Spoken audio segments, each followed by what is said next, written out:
So we are going to start with the top features of the machine, and then we'll work our way down, back, and all that as we go along, okay? So now let's talk about the, we're going to actually start from right, and then we're going to go this way. So first we have here, this is the stopper for the bobbin stopper, and this is the bobbin thread guide. So this is one of the bobbin winder spin, so you could actually spin the bobbin itself, but this is the stopper. When the bobbin is full, you just go click, it stop. Okay, now this here now is the thread holder. So this is a, you can actually take it off. Actually, this would actually come in your storage that we talked about earlier, and you put it here, and that would actually work really well for your different threads here. Okay, so you could actually put it this way, or you could put your thread this way, and there is a stopper you could actually put here. We'll talk about it more. I didn't have the stopper right now with me, but it's a bobbin stopper that you could actually put it here when you do, if you want to use this thread, the thread this way to actually, and the stopper, sorry guys, would actually stop the thread from actually, you know, sliding off and all that. But I usually use it from this way, so I really like it this way. This way actually worked really well for me. So another halt I want to show you guys is that if you have a big thread, right, and it's like, oh my goodness, this is so big, what you could actually do is to get a bottle, right, and then you take the thread and put it in a bottle, and then you thread your machine like normal, which we would actually go ahead in a little bit. Okay guys, all right, so this is for the thread itself. Okay, so horizontal, and then this is the other option itself for the thread. All right, so let's go along here. Now we have the 3 needle position here. So as we go along, we'll talk about moving the needle left, right. So you could actually move it this way, that way, and you would actually see the needle itself moving, and we'll talk about that, of course. As we go along, you would see more what I'm talking about. All right. So we have 3 different positions. Tension is very important, guys, because the tension itself, if your tension is off, you could be, you know, scratching your head wondering what's going on, and you just have to make sure that you know what's the right tension for your machine. For this machine, it is tension 4, but I personally use 3 because I like tension 3. It works best for me, you know, it have been working for me for a very long time. Okay, so this is actually also part of the bobbin thread guide itself. So when you thread the bobbin, when we get to that, there is a guide that you really have to follow to make sure you get it right. Okay, and then these numbers here, you'll see number 1, number 2 is here, then number 3 is in the front here, and then you will go down number 3, number 4, number 5. So this here now, so I didn't go on this side, but eventually we'll talk about it when we thread in the machine. Is the guide for the thread, right? When you're threading the guide, it tell you number 1, number 2, and I will tell you, okay, number 1, number 2. This is what makes this machine so special, especially if you're taking an online class. I could guide you step by step because you have the same thing as what I have, and it makes life easier for both of us. So that's the cool thing with this machine here as well. Okay, so I'm just seeing here, so this here is the presser foot presser adjuster. If you need to adjust the presser foot on your machine, we'll talk more, of course. I never really touch this, or you know, disturb it in any way, so we will not be talking about this too much as we go along. But this is the main feature except for the top of the machine. If you want to move the machine, of course, you would actually have the hand here to kind of move the machine from left and right, right? So this is the top portion of the machine. Now the stitch width now of this machine, I don't think I had mentioned this, is that if you want a different width, for instance, if you want, depends on the fabric you have, but I usually have it on width 3. That actually worked well for me. Again, you could decide what fabric you're working with to know how to change the width, the width of the machine here. If you look here, I think this is the less here, you would actually see the guide here, and it shows you the higher the stitch, then this is how it goes here. Okay, so let's go ahead and look at the different the other function itself on the machine. Okay guys, so this is the back of the machine. Okay, so this is the back of the Singer machine itself. So this here is called the presser foot levy. So you wanna if you wanna lift up the presser foot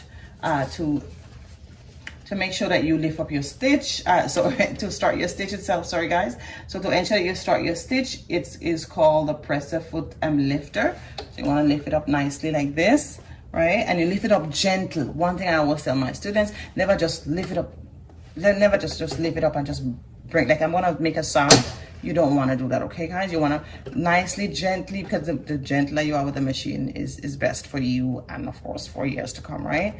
So you want to gently lift the machine up, okay? Now, also on the side of the machine here, let's say you bought the machine and you said, Gellis, I have no clue which machine I bought. This would tell you the model of the machine. So it says Singer 4452, and it also gives it a volt and all the other good stuff of the machine here. But this is very important here that you see the model of the machine is 4452. That's where you actually find the model of the machine there. Okay, so now let's just dive into, since we are in the back here, I'm just going to show you when you take out the accessory itself. So here guys, very, very, very important. Okay, this is so important, especially if you have kids and you know, maybe you step out and they play around with the machine. It's very important. Now this here is when your feed dog, and we'll talk about it of course as we go along. The feed dog is the teeth here underneath here, that's the feed dog. So this, if your feed dog is up, this is what that's the diagram. It shows that the feed dog is up. That means you could sew. Now if you want to do quilting, I don't teach quilting, but if you wanted to quilting with this machine, because it's a very good machine, you could also do sewing and quilting as well. You have to ensure that you click that button and then the feed dog would go down. That means you have to move the fabric itself. You have that power on that control. The feed dog pull itself out of the way, right? But keep in mind when you want to sew again, because I have that in my beginners class where I teach my students maybe how to do that, and then they forget to bring this up, and when we're ready to sew, the machine is not moving. So let's say you are home and then this happened and you don't know what to do. You forget that you turn this down. You might be going to you know, the store and say, you know what, this machine is not working, not knowing that you just have to bring it back up and you should be back in business. Okay, so this is very, very important. Okay, so here also is a thread cutter. So the thread cutter on the side, you could actually cut your threads.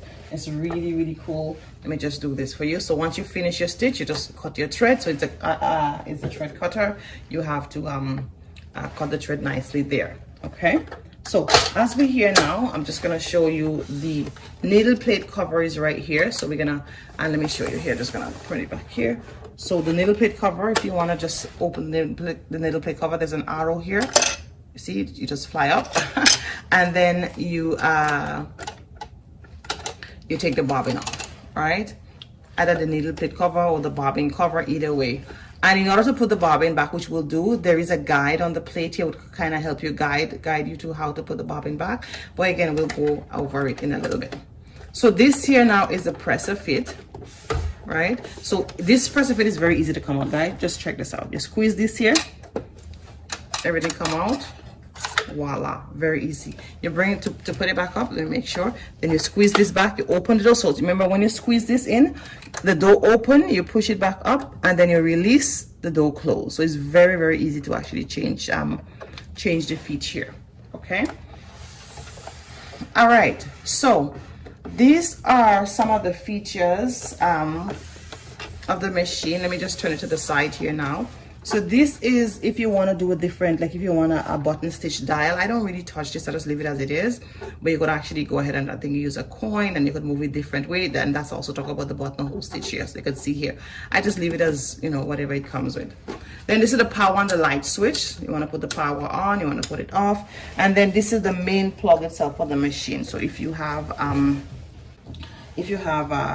you know, children and stuff like that, and you know, you definitely want to make sure that this is totally off when you're not using the machine, right? So you want to make sure this is of course unplugged and your light is completely off, especially when you're using the machine.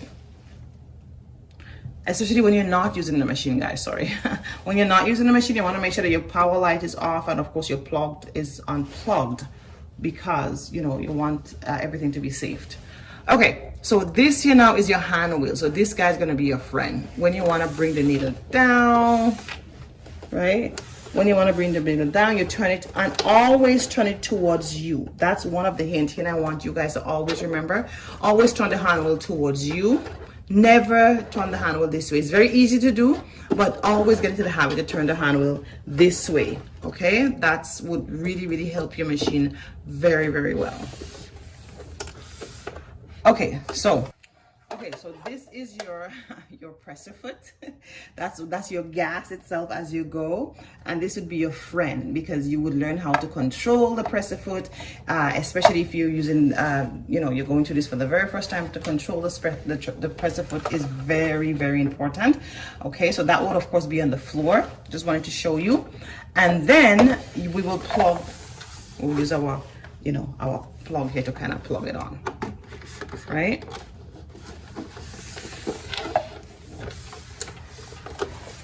Okay, so our light is on. We turn our light off and on. Okay, guys, so now let's go ahead and run the bobbin, and then we will go into dive into threading the machine and get started. Okay.